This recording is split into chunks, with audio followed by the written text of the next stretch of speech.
تو تو ہر جگہ پہ موجود ہے، تو نے یہ کعبہ کو پاک کروایا تو کس لیے کروایا؟ پھر آگے آیت بڑھتی ہے، ہم نے اس کعبہ کو طواف کے لیے پاک کروایا، اعتکاف کے لیے پاک کروایا، اور رکوع اور سجود کے لیے پاک کروایا۔ یعنی کہ پہلے کعبہ تھا، ثواب کے قابل نہیں تھا، نہ رکوع تھے، نہ سجدے تھے، نہ اعتکاف تھے، نہ طواف تھے، نہ بوسے تھے۔ کعبہ طواف کے قابل، سجدے کے قابل، اعتکاف کے قابل، بوسے کے قابل 13 رجب کو ہوا ہے۔ جب کعبہ بغیر علی کے طواف کے قابل نہیں ہوتا، تیری عبادت بغیر علی کے قبول کیسے ہو سکتی ہے؟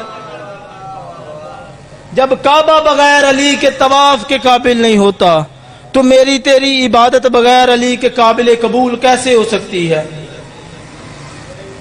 بس یہاں پہ رک کے جشن ہو، مجلس ہو، یہاں سے ہمیں کچھ لے کے جانا چاہیے۔ صادق آل محمد کا پھر سے فرمان ذہن میں آ گیا، درود پڑھے محمد وآل محمد، صلی اللہ محمد وآل محمد۔ صادق آل محمد فرماتے ہیں اگر آج کی شب کسی کو کچھ مل جائے تو اور کیا چاہیے؟ یہ آج ان کے آنے کا دن ہے، آنے کی رات ہے۔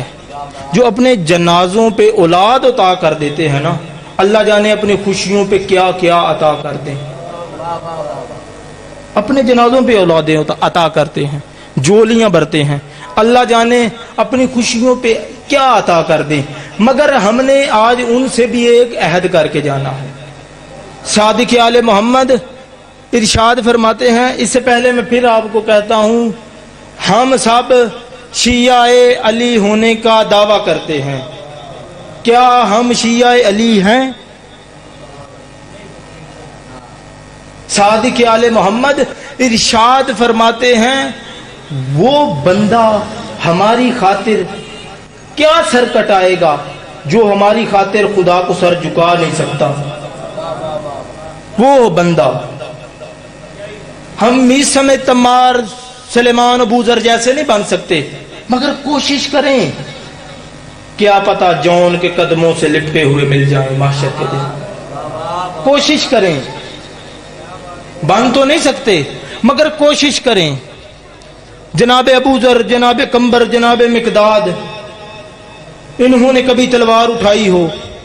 نہیں، انہوں نے تلوار نہیں اٹھائی۔ تو مجھے اگر کسی کو پتا ہے تو بول کے بتانا، تو زمانہ ان سے ڈرتا کیوں تھا؟ اگر یہ تلوار نہیں اٹھاتے تھے، اسلحے سے ڈرانا اور بات ہوتی ہے، پھر زمانہ ان سے ڈرتا کیوں تھا؟ زمانے والے کہتے ہیں ہمیں ان سے ڈر اس لیے لگتا ہے کیونکہ یہ علی کے نوکر ہیں، ان کا کردار ہی اتنا عظیم ہے، اگر انہوں نے ہاتھ اٹھا لیے، ان کا جانا کچھ نہیں، ہمارا رہنا کچھ نہیں۔ ایسے ہوتے ہیں علی کے نوکر، ایسے چاہیے امام زمن کو شیعہ، ایسے شیعہ چاہیے امام زمن کو۔ جناب میثم تمار، سرکار علی علیہ السلام نے ارشاد فرمایا، میثم، کہا جی مالک، کہا میثم آج میں تجھے بتا دوں، جس درخت کے ساتھ تو پیار کر رہا ہے نا، ابن زیاد تجھے اسی درخت کے ساتھ سولی چڑھائے گا۔ ایک اور بات یاد رکھنا، تجھے قتل کرنے سے پہلے تیری زبان بھی کاٹے گا، تجھے قتل کرنے سے پہلے تیری زبان بھی کاٹے گا۔ جب سے سرکار میثم کو اس بات کا پتہ چلا، ایک مرتبہ علی کے قدموں سے نظر اٹھا کے عبادت کرنا شروع کر دی وجہ اللہ کو دیکھ کے۔